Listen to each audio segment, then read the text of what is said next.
Have you ever heard of a place so cursed that even the walls seem to remember the screams? A house that has stood for more than a century, hiding one of America's most gruesome mysteries. People say if you step inside after dark, you don't just feel the weight of silence, you feel the eyes of the dead watching you. This is not fiction. This is the story of the Villisca Axe Murders.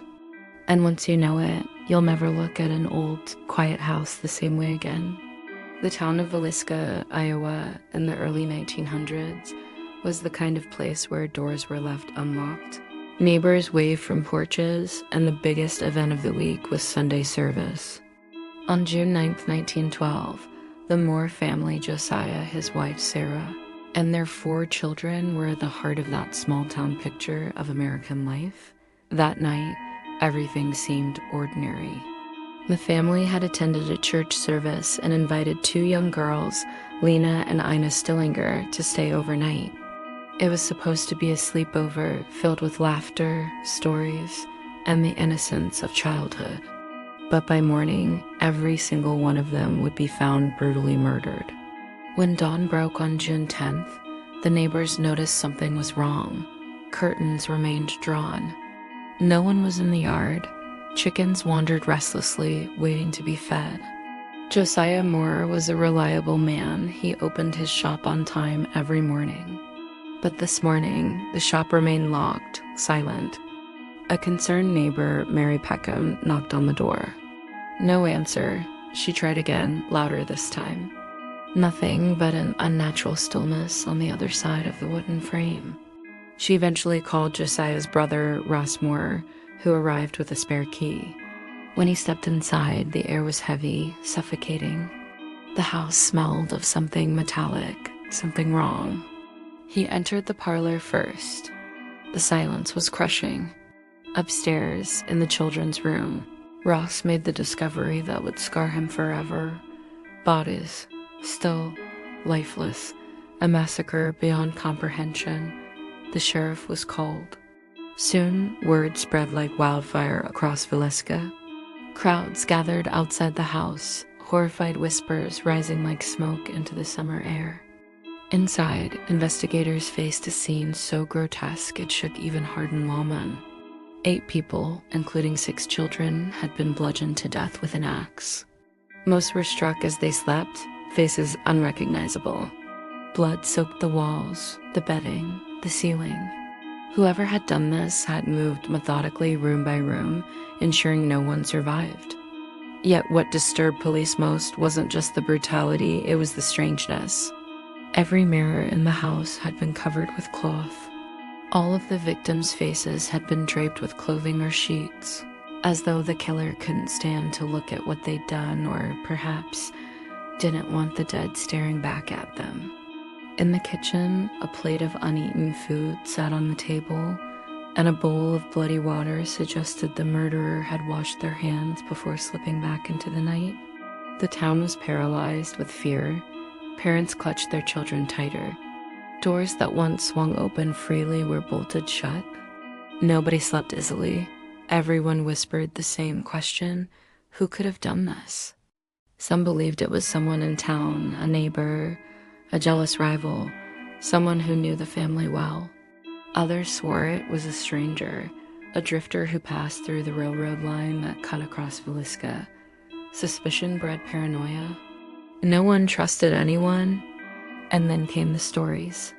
People who entered the house afterward claimed they heard footsteps when no one was there. Doors creaked open on their own. Shadows flickered in corners. The most terrifying claim came from children, those brave enough to sneak near the Moore house said they saw faces in the upstairs windows, pale and watching. The murders were never solved. Over the years, suspects were named, trials were held, but no one was ever convicted. And the house remained an empty, rotting reminder of that night of horror. Today, more than a century later, the Villisca Axe Murder House is considered one of the most haunted places in America. Visitors report whispers in the dark, the sound of children crying, and even the metallic thud of an axe being dragged across the floor. But before we step into the ghost stories, We must walk carefully back into that night, June 9th, 1912, to piece together the hours before the slaughter and the mystery of who might have been hiding in that house, waiting, watching. Because what happened inside the Moore home wasn't just murder, it was something darker. Something that feels, even now, unfinished. June 9th, 1912. It was a Sunday evening in Villisca, Iowa, a day that should have ended in laughter and prayer, not terror. The Moore family attended the annual Children's Day service at the Presbyterian Church. Sarah Moore had worked hard helping organize the program. Josiah beamed with pride as his kids, Herman, Catherine, Boyd, and Paul, recited their verses in front of the congregation. The service ran later than expected, and by the time the Moores walked home with the Stillinger sisters, the small town was already settling into bed. Gas lamps flickered out, doors were locked, and the streets fell into silence. To anyone watching from the shadows, the Moore home was a beacon of warmth. Children's giggles, a mother's scolding, the smell of late-night snacks drifting through the windows. What no one knew was that someone else may have already been inside the house. Some investigators later believed the killer slipped in while the family was at church. The attic showed signs of use, a small space with evidence that someone had smoked cigarettes there, possibly lying in wait for hours. If that theory is true, the murderer heard every laugh, every whisper, every creak of the floorboards as the family returned. Imagine the stillness of that attic, the killer crouched in the darkness, clutching the axe, listening as the household settled into sleep. Around 10 o'clock p.m., the Moore home grew quiet. Josiah and Sarah retired to their bedroom. The children huddled together in theirs. The Stillinger sisters, tired from the long day, lay in the guest room downstairs. Gas lamps were extinguished one by one. Silence fell over the little wooden house. But sometime after midnight, the silence was broken. The killer struck first at Josiah and Sarah. With horrifying precision, he brought the axe down again and again. Josiah, the father, suffered the worst of it. His face was so mutilated that his eyes were missing, gouged out by the force of the blows. Sarah was bludgeoned next to him, her body crumpling in the bed. The children came next, each one attacked as they slept, barely stirring before darkness consumed them. The Stillinger sisters downstairs were the last. It's believed one of them, Lena, woke up. She may have seen the killer's face. Her body showed signs of defensive wounds, as though she tried to fight back. But a child's strength is no match for an axe. She died in terror, her sister Ina beside her. The killer didn't just stop at murder. He lingered. He took his time. He covered each victim's face with a sheet or piece of clothing, as though concealing the horror or shielding himself from their gaze. He then moved through the house, draping fabric over mirrors and glass surfaces. It was as if he believed the reflections might trap him, or perhaps expose his soul. In the kitchen, he prepared food. A slab of bacon was found lying on the floor, untouched. Another slab was wrapped in a towel and left at the foot of the bed where the Stillinger girls lay. The killer even poured himself water, leaving behind a basin filled with bloody wash water. These details haunted investigators. They suggested not a mad frenzy, but a ritual. A calm, deliberate presence. When morning came, the house stood eerily still. The chickens clucked in the yard. The neighbors grew anxious. Inside, the bodies cooled in silence, unseen until Ross Moore unlocked the door. By then, the killer was long gone. Word of the murder spread so quickly that by the time authorities arrived, townsfolk had already trampled through the crime scene. Curious onlookers walked from room to room, staring at the corpses, touching objects, whispering prayers or curses. Evidence was lost in the chaos. Footprints, fingerprints, clues all smudged or destroyed by well-meaning but horrified neighbors. The sheriff tried to restore order, but the damage was done. The Villisca Axe Murders would never have the clean trail investigators needed. Rumors began instantly. Some claimed they'd seen a shadowy figure leaving town before dawn. Others swore a stranger had been lingering near the railroad station days before. A few whispered that it had to be someone local. Who else would commit such an atrocity, then vanish without a trace? Fear gripped Villisca like a vice. People stopped walking the streets at night. Fathers sat awake with rifles by the door. Children were warned not to look too long at the Moore house, lest the killer's spirit notice them. And within weeks, the stories of haunting began. Neighbors swore they heard crying from the empty home.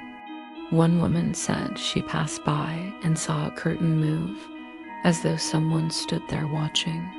Others said the house gave off an energy, a heaviness, that pressed down on anyone who stepped inside. And then there were the children, the ones who played too close to the yard. They claimed they saw faces in the windows, pale, bloodless, and staring straight at them. The murders had ended, but the nightmare of Villisca had only just begun. The Moores and the Stillinger girls were buried together on June 12, 1912. Thousands of mourners poured into Villisca, their faces pale with grief and fear. Black horses pulled the funeral carriages through the silent town, the clip-clop of hooves echoing like a grim drumbeat. 8 coffins, lined up side by side, lowered into the earth. For many, it was more than a funeral. It was the burial of Villisca's innocence. But as the ground closed over the victims, suspicion opened like a wound. Who had wielded the axe?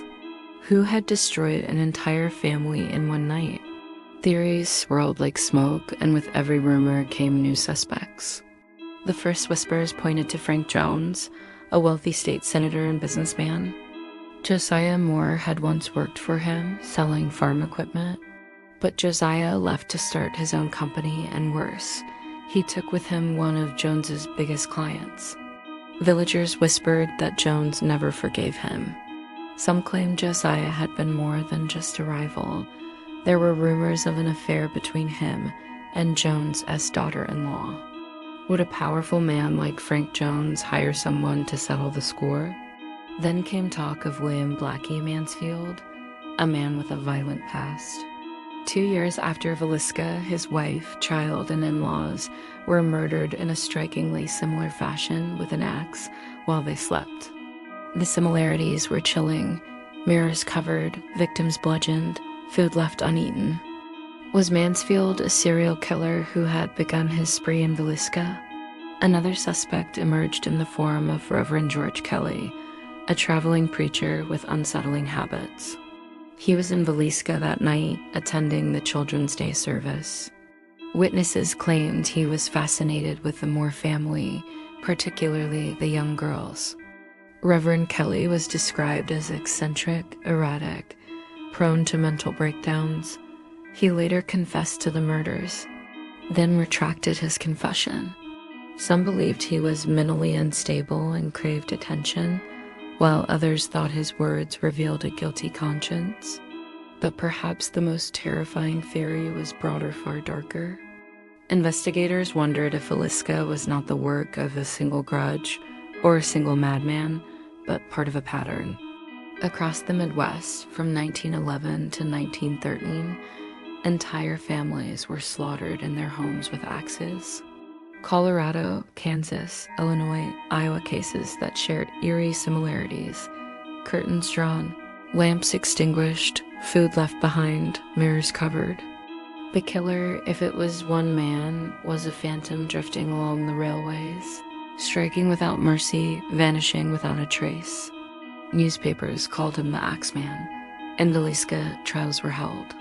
Suspects were dragged through courtrooms, witnesses took the stand, prosecutors thundered with accusations. But no one was ever convicted. Evidence was weak, testimony uncertain, and juries hesitated. Every suspect walked free. The unsolved nature of the case left Villisca in torment. Families eyed each other with suspicion. Friendships shattered under the weight of doubt. The sheriff received anonymous letters, some claiming knowledge, others rambling confessions. Each new lead faded into smoke, and while the living tore themselves apart with suspicion, the dead remained restless. In the years that followed, the Moore house decayed.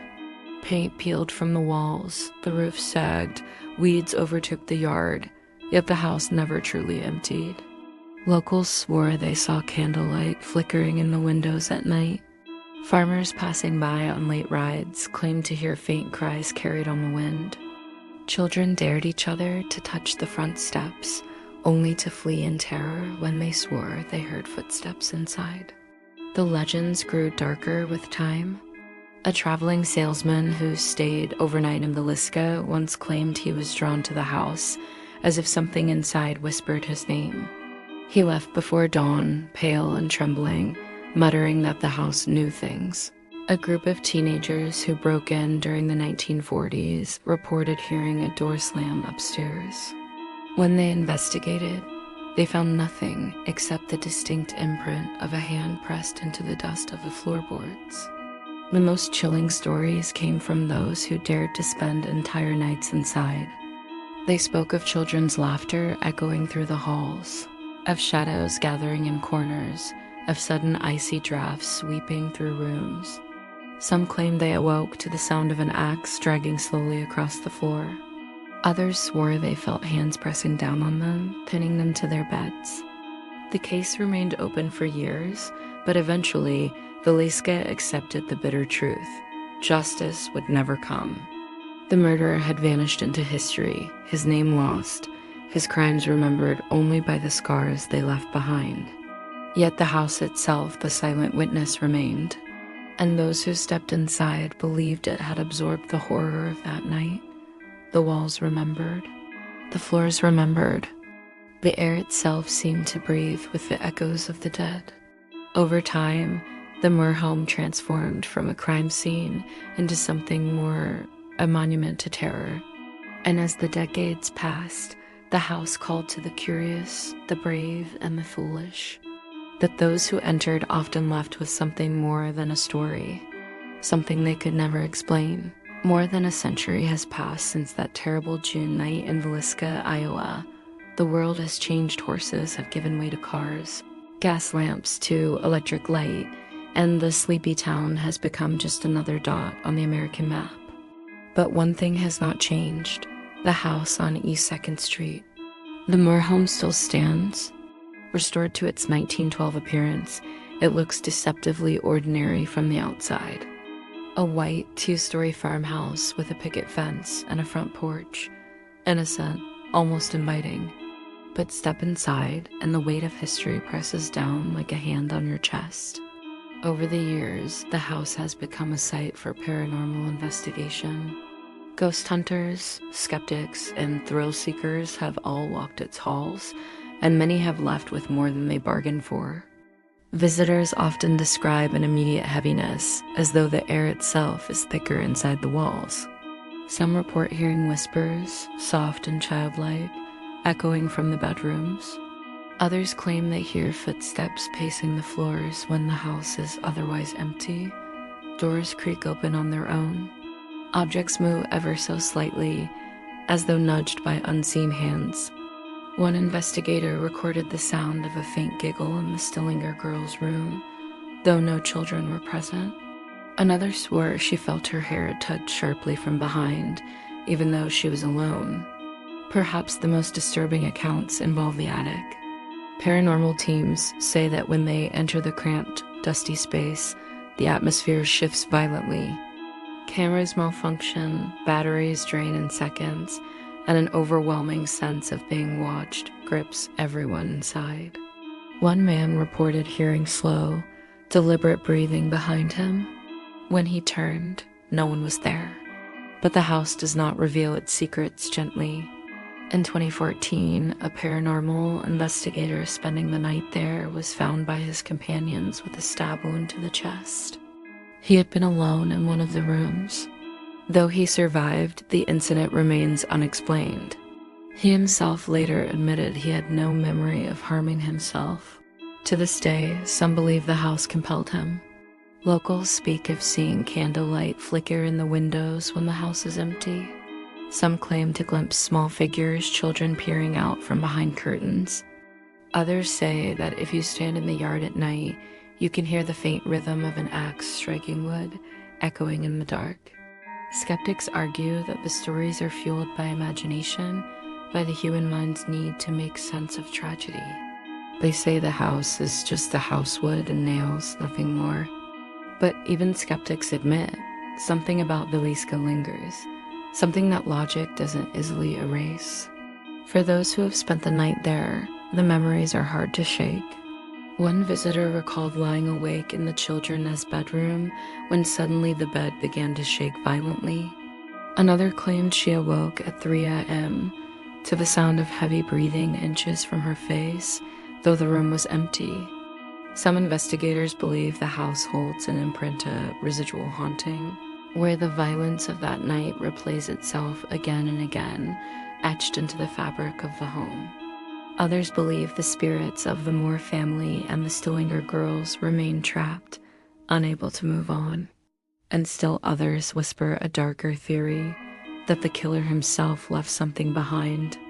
A shadow, a presence, tied to the very act of murder.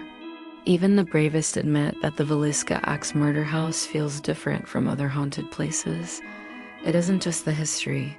It's the silence, the sense that the house is not merely haunted, but waiting. To this day, no one knows who killed the Moore family and the Stillinger girls. No confession has ever been proven. No trial ever brought closure. The crime remains one of the darkest unsolved mysteries in American history, and maybe that's why the house feels alive, because the story was never finished. The killer walked free, his identity lost to time. But inside those walls, the night never ended. The echoes of 1912 play on again and again, as though time itself refuses to move forward. Visitors leave with chills, with recordings, with scratches they can't explain. Some say the house follows them home, shadows and mirrors, whispers in the night, as if whatever lingers in Villisca does not stay confined to its walls. So the next time you see an old farmhouse standing quietly on a rural road, ask yourself, what stories do those walls remember? And what waits in the silence after dark? Because in Villisca, Iowa, one house stands as proof that some nightmares never end. Even now, more than 100 years later, the house on East 2nd Street waits. And if you dare to enter, you may find yourself listening closely in the dark, praying that the sound you hear is just the creak of old wood and not the slow, deliberate swing of an axe.